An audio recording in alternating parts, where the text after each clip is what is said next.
Welcome back. We are so glad you're here with us today, and we are going to talk about how to be more resilient when times get tough. Resiliency is that ability to keep moving forward, adapting, and bouncing back no matter what happens. It's the ability to be flexible and keep a good attitude and still continue to find solutions and make things work. We have been through some really tough times. We've been married for 37 years and we've been in business together for 37 years. It's been fantastic, but our family has gone through a lot of tough challenges. Things like a child with cancer twice, adoption, my twin brother's suicide. We had 5 deaths in less than 2 years, and 4 of those were under 40 years old. We have been through some really tough things, and what we have found is that there's some traits in your life that will make all the difference in the world. So we're going to share 3 of those traits with you today on how you can be more resilient and what you can turn to when you're in the toughest times of your life and you need to be more resilient. We love to be able to share things with you, and we would love to share a free gift. So stay till the end so you can get the information on how to get to the free gift that we want to share with you. So let's move right into this. The first trait that we would like to share with you is sincere service. So when times get tough, get outside of yourself. Instead of focusing on yourself, focusing inward, focus outward. Go to sincere acts of service to others, and you'll be amazed at how it pulls you out of whatever hole you feel like you're in at the time. A lot of times when we face our most difficult challenges, they're with family members, they're with loved ones. That can be some of our biggest difficulties. And even at work, we can have some big challenges with work and have those conflicts where we need to be resilient, and it's tough to do. So the first thing to do is to go to service. When you can do sincere service, it will change you. I want to tell you, I teach these traits, and I teach simple service versus sincere service. Simple service is what I think you signed up for. Simple service is you had a baby, you get to take care of that baby till they're 18, and if you think it ends at 18, you'll be surprised. There's a lot to do after 18, but you had the child and you do service daily for that child. When you have a spouse, you're daily doing service, right? That's simple service. It's what's expected of you. It's what, if you don't do it, then it becomes kind of like a pile of yuck because it catches up to you if you're not doing that service on a regular basis. That's simple service. Stuff we signed up for. Maybe you accepted a community position or an involvement with your church. Those are simple service, and it's expected. And it's on a checkoff list. Like, I fed the kids, I washed the laundry, right? Those are service that is simple. Sincere service is when it changes you. When you do the service and you're the one that is changed. You walk away a different person because you served someone. You did something for someone that they couldn't do for themselves. You help them, but in turn, it changes you. When you will go to sincere service, when you're in the worst of your worst, it will help you. I want to just share with you, our son was diagnosed with a brain tumor when he was 9. He was our oldest. We had 4 kids under 9 years old. He had surgery, radiation, and chemo. We spent 180 days in the hospital. That was a lot of nights to be sleeping in basically a rocking chair, a wooden rocking chair in Primary Children's Hospital. At the end of this horrific time, we owed $80,000 in medical bills. Our whole world was upside down. It was a horrific year of things going on. But partway through that year, we were a couple months in, I really noticed how it was affecting our son. And you could see that this was really pushing his buttons. He was having a really hard time being resilient. He never said, why me? But he was having a tough time letting all the sports, all the school days, all the fun things go. So I said, today we're going to do it different. We are going to go straight to the gift shop and we're going to buy a Mylar balloon. And we're going to take that balloon and we're going to visit the kids in the hospital until we can place it with the right people. He was like, that's lame. You know, he's almost 10. So he thought that was really dumb. But we got to the hospital, we went, got a balloon, and he chose a pink congratulations balloon. Pink! I was like, okay, apparently we're visiting girls. We visited a lot of kids that day. They weren't all girls, but we visited a lot of people, and we found her. She was on her last chemotherapy treatment. She was having a party.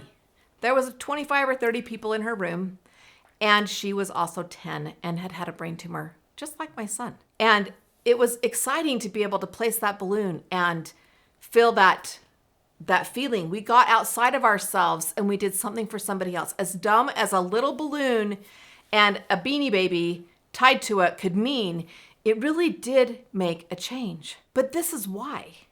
It wasn't just that one girl that we visited that made a difference. It was the little boy that would never go outside again, would never walk in the grass. He was on his last days. It was, the little 7-year-old boy that had to stay at the hospital 21 days a month. He flew in from out of state, and his parents could only afford to have one long weekend in the middle. He's 7, at the hospital by himself most of the time. We found that we could go make friends. This is something that we started doing and we did every time we went to the hospital. And I got to do this with my son. Our other boys that were at home, we had a 11-month-old girl, but Bill got to work around the clock trying to keep money coming in and keep this working for us.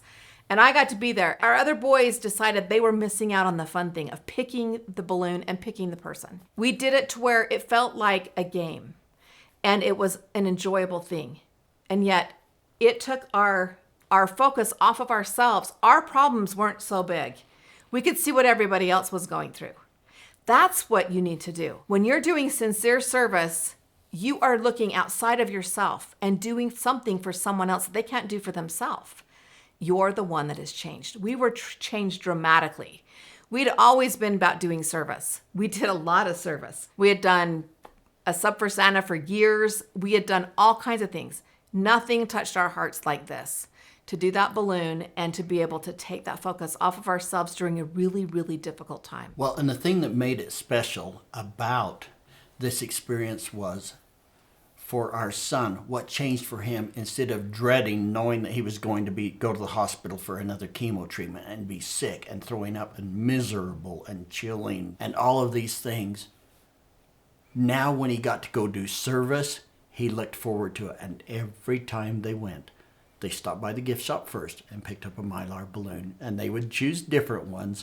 It was the first time he was trying to sabotage the process by picking a pink congratulations balloon, and he thought it was stupid. But then he realized the joy that not only came to him, but to see the service. Everyone goes there, and they're having the worst crisis of their lives, and to be able to make a difference in them. But what really changed more than anything was Kris and Jesse's experience at the hospital. It was amazing. Even as they got to do this, the staff got to know more about what they was doing. All at once they got the premium rooms. They was always able to have a cot for her to sleep on, which at that time there was not that many cots to go around. There were only 2 on each floor. And so I didn't even have to ask to get the lay down chair and not sleep in a rocking chair. It would just show up. We would get our favorite corner room with the view, and we would get our favorite nurses. It changed everything. In fact, I tell this story a lot, and one of the things that was the funnest was that our doctor that actually was our chemotherapy doctor had no bedside manner whatsoever. She'd never had kids, and she was not very much fun. And she actually started telling us jokes. They weren't very funny, but it was awesome to see her she made the attempt. Trying and shifting so much in just her bedside manner. It changed everything. And sincere service will change everything. If you start to do sincere service when you're in the middle of your biggest difficulty, it will change the entire world for you. Your problems shrink away as you serve others. So when was the last time that you had an experience to do sincere service? What were your results? We would love to hear what you have to say in the comments. Go ahead. This is a time to maybe brag on yourself or on somebody else a little bit. We get it. You're not bragging. You're telling us. You're sharing us. When were you able to see the value and the benefits of true sincere service? And so the second trait that we would like to share is genuine gratitude. I loved what Oprah had to say about this as she talked about being grateful. She says what you are grateful for and focus on what you're grateful for, you will have more of that. If you are focusing on what you don't have, you will have less of that. You will get more of what you don't have by what you focus on. So I love that she made that point so clearly. Focus on the gratitude, be grateful, and it will multiply. I love that piece from Oprah because it really is true. What you focus on is what you get. And when you can focus on the gratitude of what you do have and show that gratitude, you do get more of it. When I teach this trait, I teach generic gratitude and genuine gratitude. And generic gratitude is when we're thankful for the roof over our heads. We're thankful for another day. We're thankful for money to show up our way. And we're thankful for relationships, the things that are generic. In my book, my shoes. I love shoes. And even my shoes fit in the generic category. But when you have genuine gratitude, it's when you're thankful for those challenges. You know, when I look back on our year with cancer, it was the only one of the 3 head things we had going on. It was a bad year. But when we had gratitude for the nurses, the bedside manner, when we had gratitude for the people that were taking care of us, when we had gratitude for the people that helped at home, the babysitters, the people that would take the other kids, when we had gratitude for those, we had genuine gratitude for that trial we were going through and what was happening in that instant, we had better success. We had happiness. We could just like clockwork plan it on how much gratitude we had. When you want to build anything in your life, go to gratitude. The best thing that I've ever found, gratitude journal. Write down 5 things you're grateful for every day. If you really want to be challenged, write down 5 and don't repeat them for a year. It makes you come up with 365 things to be grateful for. And I guarantee you have that many every day. It seems like a lot when you start trying to write it that way. But when you can write different things down, it will broaden your aspect of gratitude. Another thing is to have a gratitude accountability partner. I loved doing this when you can just text 3 gratitudes to this person that you're keeping in tabs with. That could be someone in your own home, but I like it to be outside of your home because that way you're getting the cross of the gratitude back and forth. And sometimes it will give you ideas that will spur on like, oh, I wasn't even thinking about being grateful for that. So it helps you as a person to expound your own gratitude. And I love being able to tell people that when you can have a gratitude partner as well as to share it publicly and share it with other people, it helps everyone. We had a challenge given to us across social media during the presidential election when it was a bunch of negative, and it was just a challenge to be positive. It was amazing to see the difference just on social media when that happened, because it changed everything that was being broadcast out there across the whole thing. And it can have that kind of effect. So when you're at work, when you're at home, pass on that gratitude, because when it's genuine gratitude and you're grateful for the challenges, the difficulties, the challenges that the kids might bring to you, and you find a way to be grateful for what you're learning and how you're strengthening yourself and your family or your work, it will make you a better person.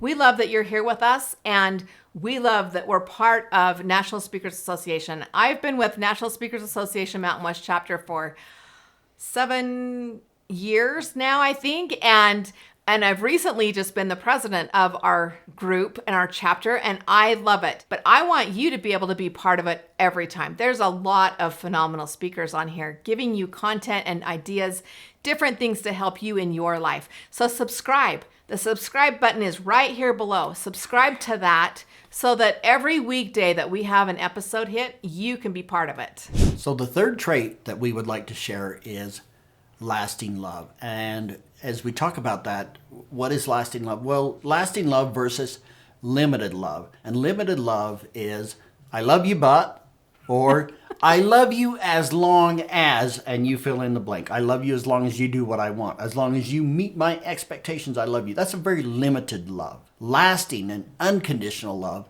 is a whole nother animal. When I teach this trait, I teach limited love versus lasting love. And it is that. Limited love is limited. Think of this as conditional and unconditional love. When we have conditions placed on it, we have limits, right?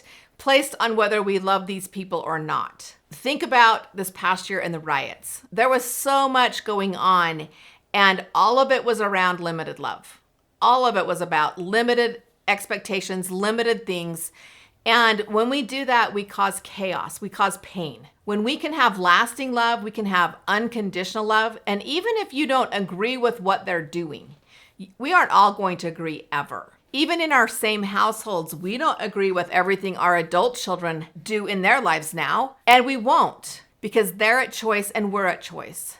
But we can love them with lasting love and still keep a very good, loving home. At work, we can have those relationships where we're not making it conditional. It's unconditional, and we're accepting and we're allowing, and we are trying to bring that diversity and having it all run together with everyone feeling that they belong, that they're needed, that they're heard, that they're loved, and that they're part of the group. So the key here with being and living in lasting love and unconditional love is to make sure that when someone disappoints you, disagrees with you, or does not meet your expectations, that you do not withdraw and withhold your love. Make sure that you continue to show them the same amount of love, and you can do that and still express that you don't agree with what they are doing. But make sure you do not withhold your love for any reason.